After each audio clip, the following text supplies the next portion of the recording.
This is Rating Descending. where we watch IMDb's worst 250 so you don't have to. I'm Michelle St. Clair, I'm Abigail Wood. and this week we watched Friday the 13th, Part 8, Jason Takes Manhattan.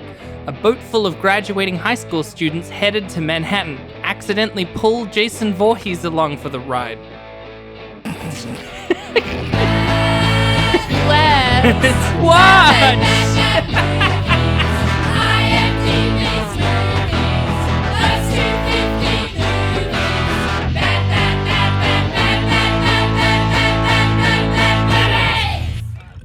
I mean, I can say, like, on a less funny note, like, I had a big disappointment recently, and I've been feeling really lost because of that. That'd be hard to cut into, wouldn't it? It will be hard to cut into that. Start talking about it then. Just see how you go. Yeah, I don't know. I feel like we grew up hearing about stories of people failing and then succeeding, right? And we tend to hear them from people who are at the pinnacle of their success. Oh, etc. The singer didn't have anyone who believed in them, and then now everyone in the world knows their name and stuff. Those are always great stories, but I don't know. I think it's interesting being in the middle where it really feels like you're just failing. And for a lot of people, that story just does end in not doing it. And it's been really hard, and I've felt really upset and directionless and raw. Like my brain's... What is the disappointment? I don't want to talk about it. Okay. Yeah, it's like my perception of the future is now in shatters, and you go like, what do you do now? And that's like an interesting point of your life to be at. But it's still healthy to grieve that, I think. Yeah, disappointments suck. Yeah, and I don't know. I didn't want to talk about it at all, but then I don't know. Sometimes when things happen to me, I just think about, like, would teenage me, who was very, very vulnerable and very, very upset all the time, would that person want someone else to say that they also felt vulnerable and raw in a moment? And I was like, yes. So I feel very vulnerable and raw for this moment in my life. And hey, it's also, this is a 5-year podcast. So, you know, in 4 years, we might get a new listener who goes like, I'm going to listen to them from the beginning, and then they'll hear an arc. And maybe the arc goes with me going down a completely different pathway. And maybe it's continuing this. Like, who the fuck knows? That's why it's interesting to out loud express things that are happening in your life, even if they're not successes or triumphs. Definitely not the I needed to hear that, but I'm definitely not the person that can relate to that because I don't verbalize anything in my life. I'll be getting a therapist this week, though. That's really good. That's really healthy. Yeah, speaking of vulnerability, yeah. Like, I've never had a therapist in my life. I know. And it's because I come from a very white family that believes that mental illness is something that is shameful and not normal. And if you seek help, it means that you're a failure. But I think I'm at the point where I would like to verbalize things. That's my main thing. That's the biggest thing that I've found from therapy is just like being able to out loud talk your thoughts is very, very helpful. That's why I just worry that I'll cry the whole time. You might. That's terrifying. It is terrifying. But then the thing that you learn after you do it is that it's actually a good thing. It's actually a good thing to do. And it feels draining at the time. And then you wake up the next day and you're like, man, I'm really glad that I just had an hour where I could cry to someone with no judgment. But I'm not at the point in therapy where I'm allowed to say crying is good for me and it's healthy. Like, I haven't started yet. So none of this means anything. Well, that's why I don't want to say like crying is healthy. What I want to say to you to encourage you is that crying might happen. So rather than fearing whether or not it will happen, just accept that it might. And that means the consequences are nothing. No. If that's no. Okay. All I need you to say to me is, wow, Abby, you look so sexy today. Wow, Abby, you look so sexy today. I'm just like, I'm in my element. I'm in my moment. You are. Like, well, it's okay if you're intimidated by my sexiness. And it's because I don't go to therapy. So my message to you young kids is if you want to be as sexy as me, you don't need therapy, bitch. You need a credit card. You need a sugar daddy. You need some bows. You don't have any of those things. You need some glitter. You need some hair extensions. You don't have any of these things. Cause I'm sexy. Singing the same song. But yeah, no, I need therapy. I did say to you earlier in the week when I was really upset and you just came in looking so sexy. I was like, how does it feel to know that you're thriving? But you in your head are like, I need therapy. No, in my head, I'm like, you're right, bitch. And it's a little mini me on like the disco floor that is my brain. Listeners, and she's extra sexy. She's always in glitter, titties fully out. Like she's wearing a shirt, but titties are popped at all times. For no reason, and she's just fucking she's my one brain cell, and she's just fucking doing the splits in the disco ball that is my brain. Listeners, I want you to know I've been living with Abby for years now. How do you think it feels? Queen of deflection. It's so hard to talk to you. And yet you were like, let's do a podcast where we talk to each other all the time. You know what? But as soon as we get a little bit too deep, I'm like, deflect. I thought this would be a fun bonding activity for us. I'm now realizing it might actually be the straw that breaks the camel's back. God damn it. Was it me just doing the splits in my own brain with my titties fully out that was the straw itself? Or well, time will tell. We'll just have to wait and see, folks. Tune in next week to see if we appear at all. This episode's already done. Seems like Jason came in and totally killed this conversation. Titties. I'm a woman. No therapy. I'll have a bit of shit. Hang on. This gin's really done a number on me. I'll have a bit of therapy, retail therapy. Check, please. Am I right? Check, please. But you're right, disappointments, man. Yeah, I've been really raw and upset all week. And today's really the first day in quite some time I felt like life is worth living. But yeah, retail therapy and just living that last brain I think you should just scull the rest of your beer. Thanks, yeah. I'm not kidding. I don't need alcohol to solve my emotional problems. So instead, I'm just going to continue to talk about the Fernies. Okay, gulp, gulp, gulp, gulp, gulp, gulp, gulp. In 1 year, we'll add an alcoholism PSA to the end of this episode. In 1 year, I'll be dead. That bodes poorly for the future of our podcast. You can just get a stand-in for the rest of the 4 years. That wasn't my intention. You signed up. You love me? Yeah, oh man. I've said that to you many times. Crazy. On and off the podcast. That's nuts. This week, we watched Friday the 13th, Part 8, Jason Takes Manhattan. It was a really interesting experience jumping into Part 8. I'm really glad that you showed me Friday the 13th 1 on Halloween, which was really a lot worse than I was expecting for such a titan of cinema. Yeah, none of the Friday the 13ths are any good. I guess because we watched it after Halloween, and Halloween by John Carpenter, genuinely really fantastic. Michael! And then, and it's this naked chick rubbing her tits together as she gets stabbed by her little brother. It's the best. If there was a quality graph of Halloween, it definitely, it's at like 90% for most of it, and then it dips to like a 10% for that bit. Really soars again once once Donald Pleasance comes in. That's telling. My brain was like, panic, panic, comfort, comfort, mammy. Yeah, it was really, really soared again once my mammy came in. Once Donald Pleasance came in. Friday the 13th, though, when watching it, I was both like, this movie is actually quite a lot worse than... We had just watched Halloween, Scream, and The Exorcist. And then Friday the 13th, and I was like, oh, I thought this stood on equal grounds, and this movie is actually quite bad. It is shocking. But it was also quite iconic because everyone says the most batshit lines and wears the most... You're all gonna die. You're all doomed. doomed.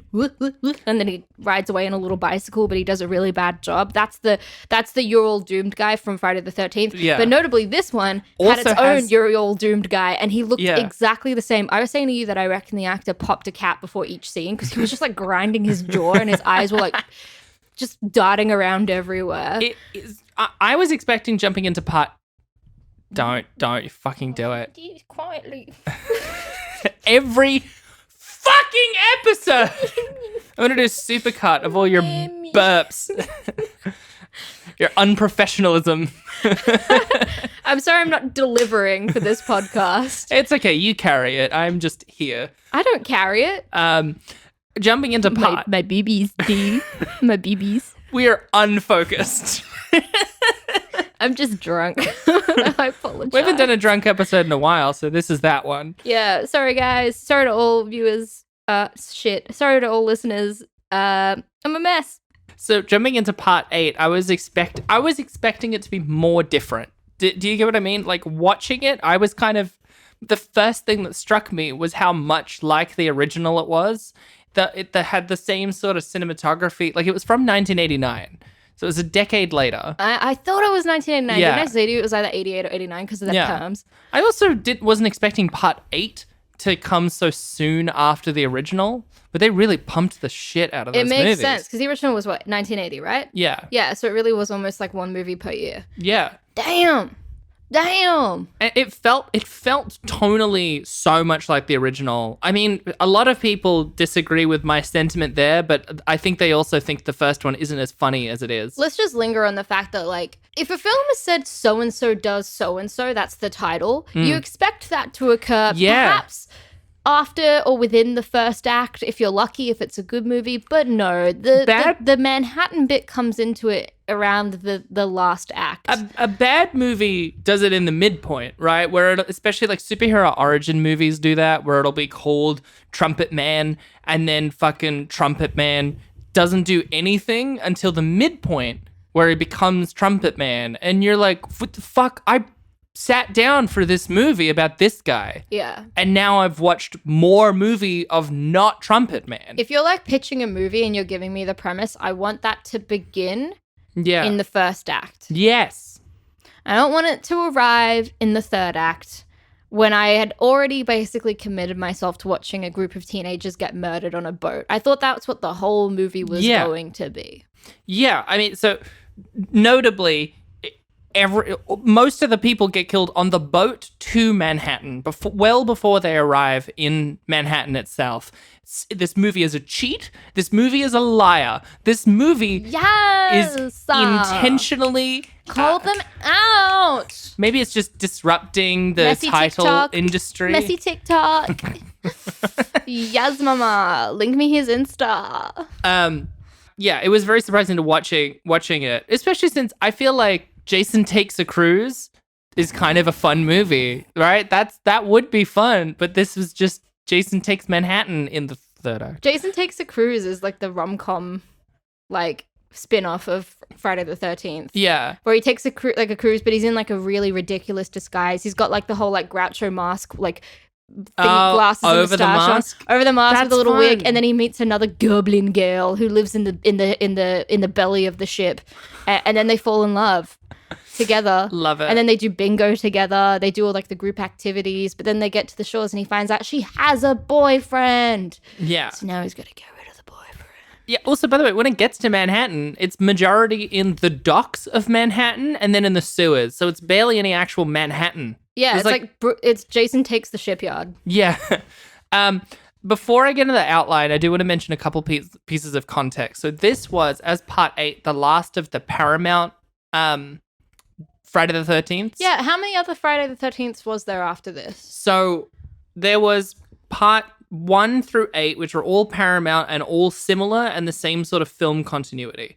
Then after this did really badly, Paramount sold it to New Line, and they sort of tried several times to change the continuity and stuff. So the next one, there was Jason Goes to Hell, where he goes to hell. But does he get there at the third act? He doesn't really go to hell. That's It's just the him on threat the at cruise the ship end. into hell. There's Jason X, where he becomes a cyborg and goes to space. No, Jason X is about the chick he meets on the cruise ship, and they've like divorced at this point, but he's secretly still in love with her, but now she's got another new boyfriend. Then there was Freddy vs. Jason, where Freddy Krueger and Jason Voorhees are fighting each other. I don't know. And then they kiss.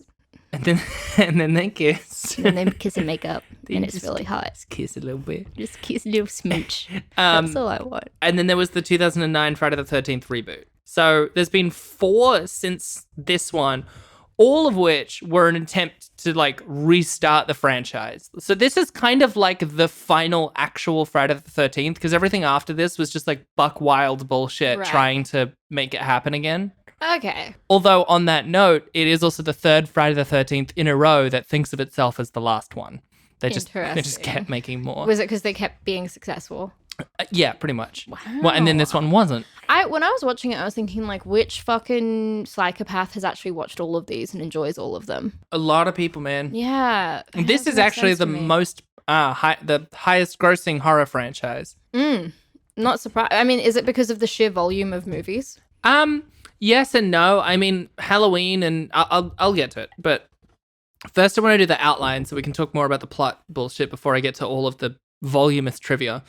So, after a busted electrical line resurrects Jason Voorhees from his watery grave, Right. That was so good. the masked killer immediately starts killing again.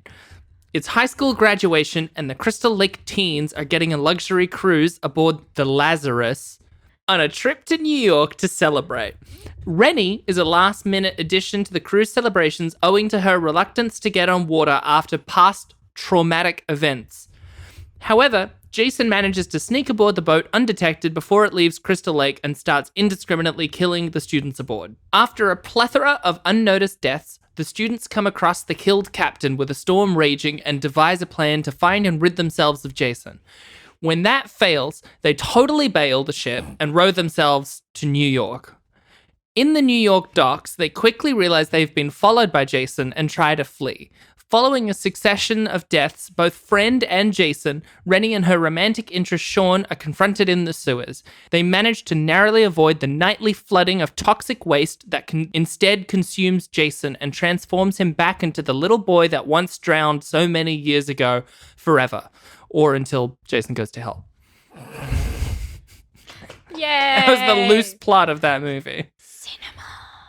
Wow. That's story, baby. I mean, how can you knock that kind of storytelling? I had such a wonderful time watching this movie. I would watch the shit out of it again. Me too. All of the ridiculous different characters that were part of her, like, high school class. Also, the 2 kids that get killed at the beginning of the film, because every horror film has that opening sequence where someone dies, so you can get an essence of the film and who the killer is and how it's going to be. In this one, it's 2 kids are going to have sex on a boat, and they're like romantically dancing. Budget Jared Leto. Yes. And the other woman. The woman who she was the worst actor in the whole film. I enjoyed her so thoroughly. And they're like gonna have sex, and then Jason is brought back to life through an electrical anchor wire. Hooks on the electrical wire under the lake, which is connected to his foot after he was drowned in the last movie. And as you know, electricity resurrects bodies with a murderous intent. That's why you don't have like telephone wires near cemeteries. Have you ever noticed that? Have you ever been able to get phone reception in a cemetery? Or it's rather, if you do see one nearby, you know that that's a cemetery filled with non-murderers. Do you ever think about how there's been so many people, especially on our continent, that have lived throughout the thousands and thousands of years before us? How many bodies are buried right under where you are at this very moment? I do think that. I think about that all the time. There must be bodies everywhere. It's also something crazy, like 1/5 or 1/6 of all people who have ever lived live right now. Oh my God. Stop having babies. This goes out to all the listeners out there. If you're fucking, stop. For Jesus and for me. And for the little woman dancing in my brain. Is there a difference? You tell me. But yeah, no, it starts. All of the deaths in this movie are so wild. And I kind of appreciate that because I don't I don't like, say, Final Destination, where like you're just there to watch how gory someone can die, because that makes me feel like we're celebrating death. I could really feel how the screenwriters were like, what's a new way this kid could die? This one's going to get thrown overboard. This one's going to get impaled. This one's going to set on fire because he's thrown onto a control board. Well, I definitely enjoyed the woman at the beginning, very awkwardly, slowly impaled by harpoon. Yes. There was drop a sauna hot stone onto someone's chest. There's also death by electric guitar. Yes. My second favorite one was that, which is where he essentially bashes in the brains of, as I called her, Joan Ramone. Joan Ramone. The she had a 80s fucking full mullet. She had like flying the vivid V colors. guitar. Yeah. And her best friend was like the nerdy hipster that like was If he wasn't in this film, you would have seen him serving you coffee in Brunswick. Yeah. That's who this dude was. 100%. But also, my favorite death, you may agree, was the death of, was his name Julius? Yes, it was. The jock guy who's like Yeah. a boxer, and he, at the end of the film, decides to fight Jason, and they do a long fist fight together, and then it's completely silent. I have a quick piece of trivia to make that funnier. It takes about 1 minute and 16 seconds of Julius just punching Jason in, as you said, complete silence, no music. It's completely done. He's just like beating him across the roof, really slowly, but he's trying his hardest and he's out of breath. An entire full minute. And then he stops and he's like, I think he says something along the lines of like, all right, man. And then Jason gives him one hit and his head flies off of his body.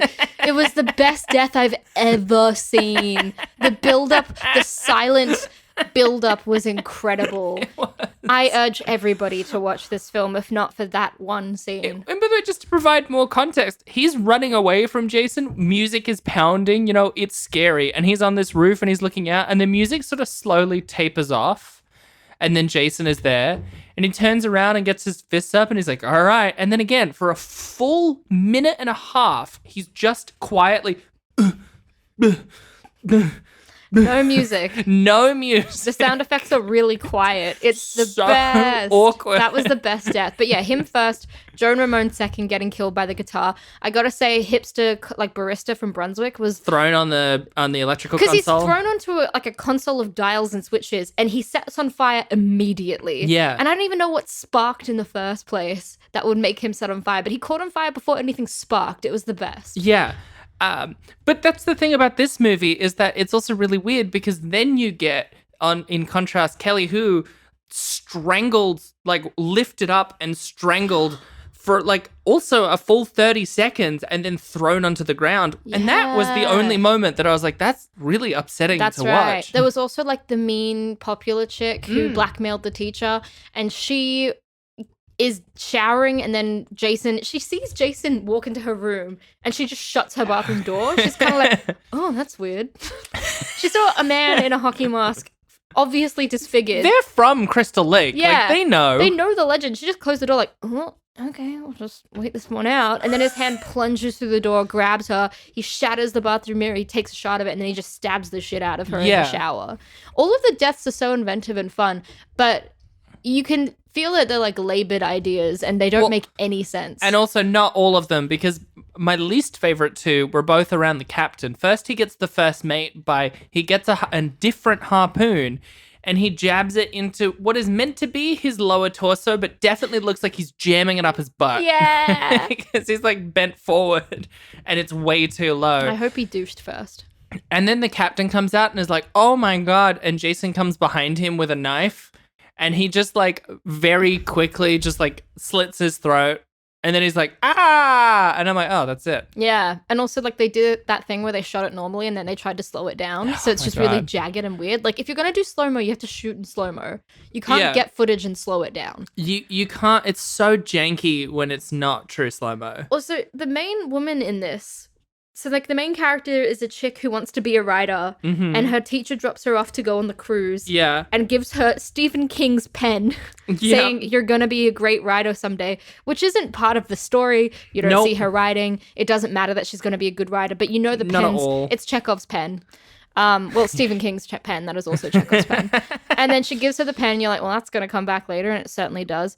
But like, Who is this woman? Why is she the protagonist? No, we don't know anything about her. All she has is a sad backstory where she was pushed into a lake by her evil uncle, who is also the principal of the school that is on the cruise with them. Which is weird and also that's not really revealed until the middle of the third They're act. in the middle of still trying to escape from Jason. Yeah. And she's like, why did you push me in the lake? And you're like, really? Yeah. Is now the time to talk about it? Go find the police. Every moment that they had spare, they had this like weird emotional beats where they were either like she was kissing the guy she was into, or she was yelling at her uncle, or she was reconciling with someone, and you're like, go find the police. Yeah, it was so weird. It was, as you say, go find the police. I mean, and then good. they drive his car into Jason's ghost, and the car just explodes, taking the teacher with it. Yeah.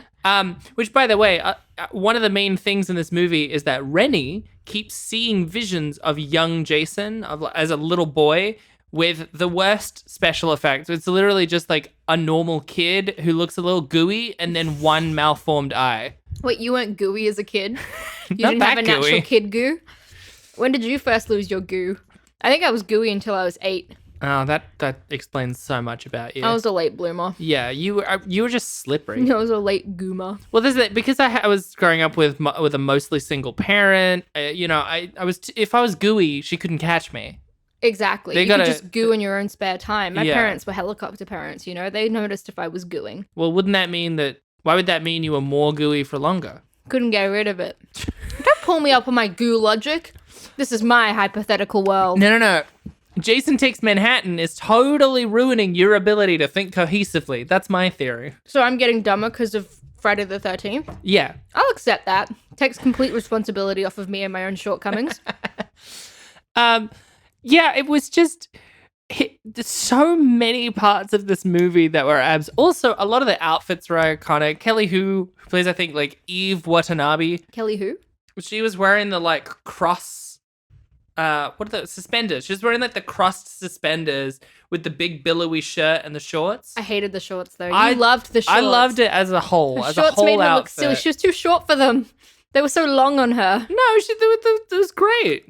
They were knee-length shorts. Look, Those are hard to carry. my point is that maybe the best part of the Friday the 13th series is the fashion because it fits the absolutely buck wild aspects of everything else. Would you say that the fashion is killer? No, I'd say the fashion is Jason. All right, thanks, folks. We'll see you next week. Yeah, guys. Raining to Sunday. Would you say that it was to die for?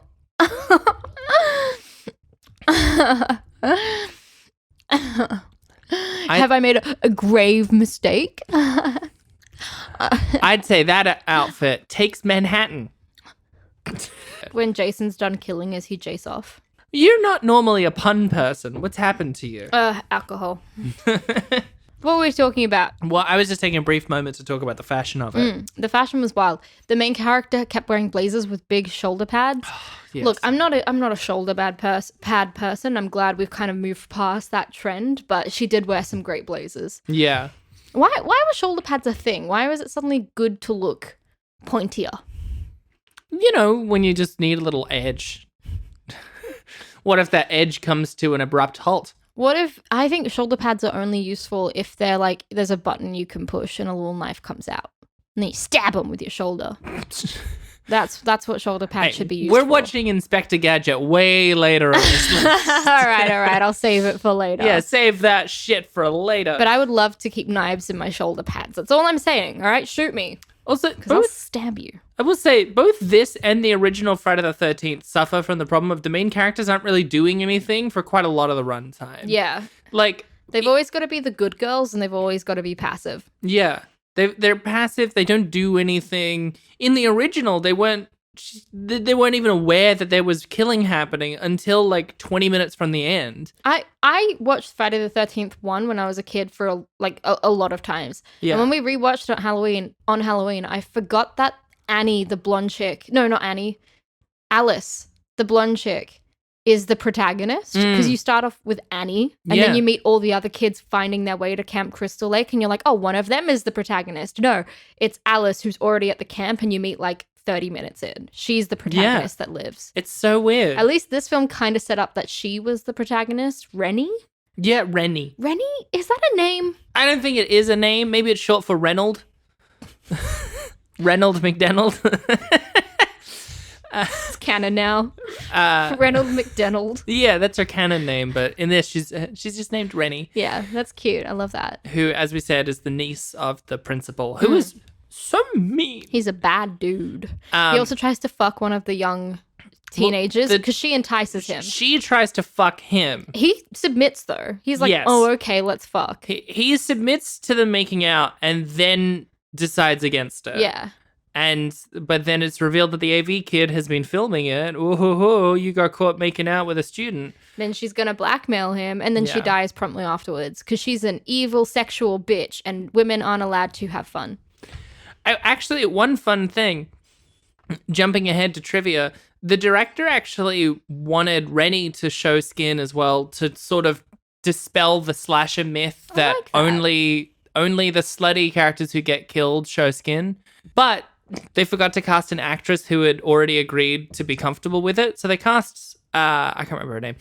They cast Rennie, and she then said she wasn't comfortable with a nude scene. So then they asked, well, can she instead do a topless scene? And she said no. And then they asked, can she do a scene with her top off at the very least? And she said no. And I like that they didn't like make her do it. I will say, I get their point in that they're trying to dispel that whole thing, but at the same time, they're still just saying, hey, can more women take their tops off so it's better? Yeah. It's not sexist if every woman is nude. It's weird. Equality!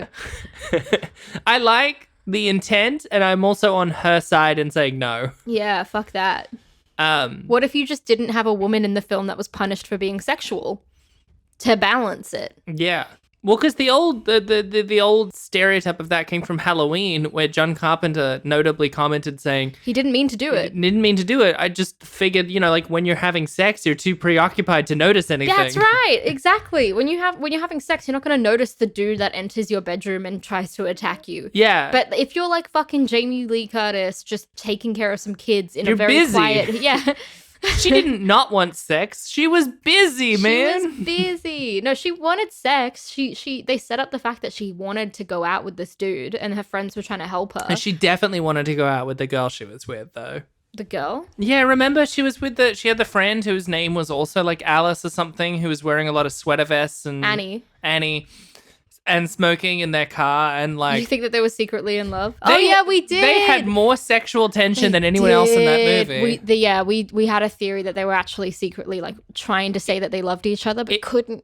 Yeah, if it was written now, they would be in love. Yeah, agreed. Do you want me to go just straight into the rest of the trivia? Fuck yeah. There's a lot of it. So now here, I wanted to start with this one because we already talked about this during the movie. A lot of people, a lot of the lead actors included, pointed out that Crystal Lake is a lake in New Jersey and could not have a cruise ship that journeys all the way to the Atlantic Ocean. We already had that. Yeah, we talked about that because the kids are sailing their boat on Camp Crystal Lake, which we know for a fact is a lake. An enclosed lake And then upstate. they're like, and then when the Lazarus is setting sail, the same boat drifts by. Yeah. And we're like, wait, where did it come from? Does that mean they're on Camp Crystal Lake? You can't set sail for New York from a lake. Yeah, and they make it all the way out to the Atlantic Ocean. It's not even like they go to a They just skipped river. the scenes where they were obviously just drilling through land on their enormous ship until they hit the ocean. Because they entered New York from the ocean, from the Atlantic they entered Ocean. New York from the land. That's what you didn't see. So Kane Hodder played Jason in the previous movie and also the following movie. And I found in the reviews, he's a lot of people's favorite Jason for whatever reason. Is Jason really that distinguishable though? Like he's just a dude in a hockey mask. Yeah, but apparently the around. performance you give to it. The nuance. So do you remember towards the end in the sewer where Jason has taken his mask off and he's a strange, toothless zombie creature. Yeah. That looks kind of funny. It's hot. It looks like a puppet in a scary Jim Henson thing. Like it could be in Dark Crystal, and I would have thought it was scary as a kid. So slimy. It was very slimy. Anyway, so the toxic waste is coming. You know, as you get in New York. Every night the sewers are filled with toxic waste. That's New York for you. There was one guy when we were watching it, we pointed out, was killed by getting dunked into just a loose barrel of radioactive waste. Hey, it's New York. We got loose barrels of toxic waste. Yes, toxic waste, diners, loose barrels. Anyway, so when the toxic waste is coming, you see Jason, he starts like vomiting water. Yeah. Because he's a being of the water, always afraid of the water, and he's going to drown again. Kane Hodder vomited on cue in the final scene after drinking several pitchers of water. This was not a special effect. Oh, he could have just held water in his mouth. What a psychopath. He drank I'm canceling Kane Hodder. Fucking, you're done. You're getting doxxed. During the zoom in, he went, he actually vomited on cue. What a freak. Fuck you, Kane Hodder. No, that's commitment. I'm on his side. method acting. No, you'll find he was a lovely guy on this. Kane Hodder. I don't trust this guy now. Kane Hodder, who played Jason, and Rob Hedden, who was the director, are both trying really hard to make this a good movie. That's usually the case with things that we watch. Yeah. So, despite the nature of the film and adverse filming conditions, Kane Hodder provided several moments of levity which were appreciated by the cast. Following several death scenes, for example... He would vomit on cue. Hodder would do a brief disco dance in full Jason costume and makeup, making the cast laugh. And I love that. This is what I mean. He sounds like a cool guy. That's very cute. He sounds like a fun guy. He's welcome in my disco ball brain anytime. But only if he vomits on cue. Yeah, so that's Kane Hodder. Rob Hedden, by the way, really, really wanted to Wait, write... Rob Hedden was the director? He was the director. Okay. He really, really wanted to direct this. Well, so he was working on the Friday the 13th series, which is a TV series at the time, and he really wanted to direct this, and the studio wasn't sure. So they let him, after writing a few episodes, direct one of the episodes, and they were really, really impressed. So they let him write and direct part 8. And he, and I quote, set out to make the best installment. Oh. So Rob Hedden originally wrote more of the movie to be set in New York. He'd written scenes at Madison Square Garden, the Brooklyn Bridge, the Statue of Liberty, and the Empire State Building. But Paramount told him that the budget would not allow him to spend that much time in New York, so he was forced to rewrite the film and spend more time on the cruise ship. Hedden says he agrees with fans who complain that not enough time is spent in New York given the title. Oh, poor buddy. He got cornered. Yeah, well, part of the story is that he wrote 2 spec scripts, one where he was on a cruise and one where he was in New York. And instead, the studio decided to make him combine them and then cut out a lot of New York. The majority of the New York scenes were actually shot in Vancouver. That's why they had to cut a lot of it out, is because they were like, it's got to be New York! And they were like, but you got to shoot it in Vancouver. And they were like, well, there's no Brooklyn Bridge or Empire State Building in Vancouver. And they were like, I don't know. Make it work. It's the docks. Good luck. So a lot of the crew actually called it Jason Takes Vancouver, which I think would have been a fantastic name. Although, how did he cross the entire country? So Charlene Martin, who played Tamara, the really mean girl who snorts coke and also has the shower and gets killed in the shower scene. She initially expressed discomfort at being filmed nude for a shower scene. To put her at ease, Rob Hedden borrowed a page from theatre and film lore and stripped down fully nude and walked into the shower himself to illustrate how easy and comfortable it all was. Unfortunately, he didn't realize the camera was rolling the whole time.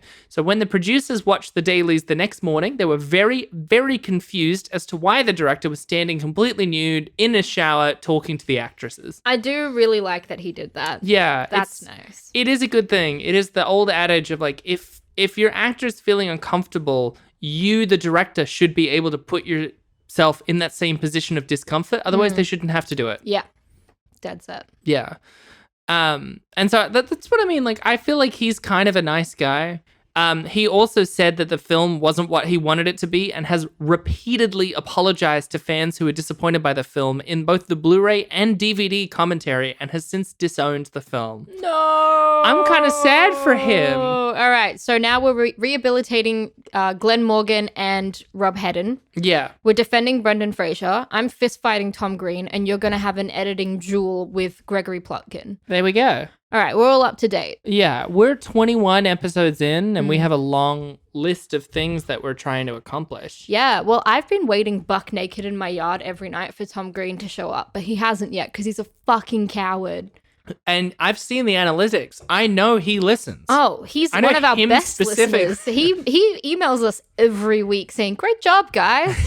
He's very supportive, but he doesn't bring up the fist fight. No, he just ignores it. And honestly, it's a bit rude. It's rude, and it's not what I'd expect from him. It's just, I would expect a bit more respect, decorum, politeness from Tom Green. Rob Hedden would do it. Rob Hedden would, and you know what? He'd think it was a laugh. You know, he'd probably apologize again for Jason Takes Manhattan. If you and I fist fought, who do you think would win? Oh, thanks. I'd be unwilling to harm. Oh, fair enough. I'm a pacifist at heart. Like, I don't know. Yeah. I have more of a survival instinct than you do, but I have less of a willingness to harm initially. I think if it was to the death, I would win. I think if it was to the death, you would win as well. But if it was just a fist fight, I would win. And it's nothing personal. It's just that I have a lot of anger. Built up inside of me. I'm taller, but I feel like you could still easily pin me down. It's the anger. And I wouldn't be able to struggle back. Yeah, I think we'd both be crying the whole time. And I think that's what would really make it. Well, if I'm crying the whole time, is that really different from how I go about my days recently? We're making it full circle. Do you want some reviews? Yes. So, a short handful of reviews. Desmond Ryan of the Asbury Park Press wrote, "Common sense should tell you to skip this film." Nice. However, film critic Leonard Moulton, one of our recurring favorite boys, gave the film a more positive review, awarding the film 2 out of 4 stars and calling it the best in the series. Moulton compliments the film's imaginative direction, but criticized the film's running time as being too long. I kind of agree with him. Yeah. In a lot of ways, I liked this more than Friday the 13th Part 1. Me too. I'd rewatch it first. Same. I had a better time with it. Yeah. It was ridiculous. It was imaginative. I think slashers are better when they're a little campy and funny. I don't think they're good when they're trying to be a comedy. Yeah. But I think they're better when they're funny, because that was my problem with Black Christmas, is that it was so serious and it was so upsetting intentionally that I couldn't get it out of my brain. Whereas this was fun, and I don't care about the characters, so I just didn't care when they died at all. It didn't mean anything to me. This is one titled "Great Addition to a Great Series" by 13 fan, so that checks out. This is one of my... Is it a group of 13 fans? Or is it a 13-year-old fan? I need to know. I don't think it's either. I think this is, out of all the fans, this is the 13th one. Oh, okay. So it was like the 13th person that saw the film. Exactly. It's not a Friday the 13th No, not the 13th person who saw the film. Of fans of the series, this is number 13. Right. So they're ranked. I'm sorry. It's just, if you were on fan lists that I email you... I'll do better next time. Yeah. It's just sharper. Yeah. Sharper? Don't hit me again. This is dark. Especially after we were just talking about how I wouldn't hit you because I'm a pacifist. But you would kill me if you had to. Well, I mean, yeah, I don't want to die. I feel like I don't want to die more than you don't want to die. But you want to hit me more than I want to hit you. That's it. Fuck. That's sad. All right, cool. So with that in mind, listeners... Great addition to a great series by 13 fan. This is one of my favorite of the series. Jason is awesome. He walks around Manhattan like he's Donald Trump, kicking boomboxes out of his way and busting through glass doors. Don't believe all the negative comments about this movie. Watch it and judge it for yourself. These movies are not to be taken seriously. Just sit back and have fun. Life's hard enough. Jason Takes Manhattan tops my list of great horror movies. Walks around Manhattan like Donald Trump. As you said, it's him. It's Donald Trump. Yeah. Kicking boom boxes. As you do. That's amazing. I would give this film out of 10. I had a good time. I did have a good time. It's really warping my view of it. I would probably give it a solid... It's still lower. I'd give it like a 4.5. Yeah, I can't give it above a 5 because above 5 is good, but just not necessarily very good. Yeah. It's not good. It is bad. Mm. But it was a pretty good time. I have to watch it again. Yeah, I would watch it Just again. to watch Jason acting like Donald Trump. This is one of the only movies we've done so far I would add to my genuine let's watch bad movies playlist. Yeah, for sure. Also, I gotta say, the only thing that it let me down in, because I agree with 13 fan, is the fact that Jason never grabbed anyone by the pussy. You know? Oh, wow. That is a criticism. Yeah.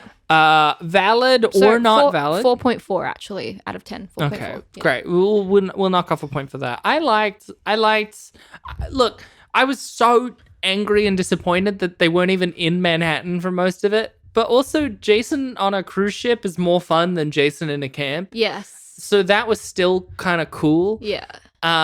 So yeah, I'd also give it a 4.5. And yeah, Nice. that's my rating for it too. Nice. I kind of had a fun time. Me too. It just wasn't very good.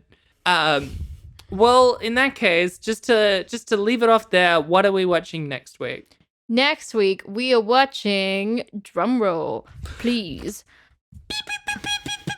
Not a drum. Not a drum. Yeah.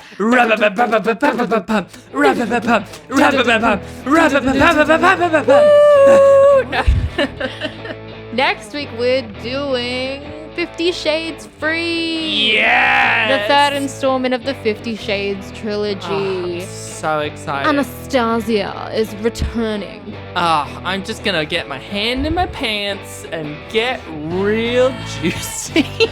Gonna flick that bean for 2 solid hours. See you next week.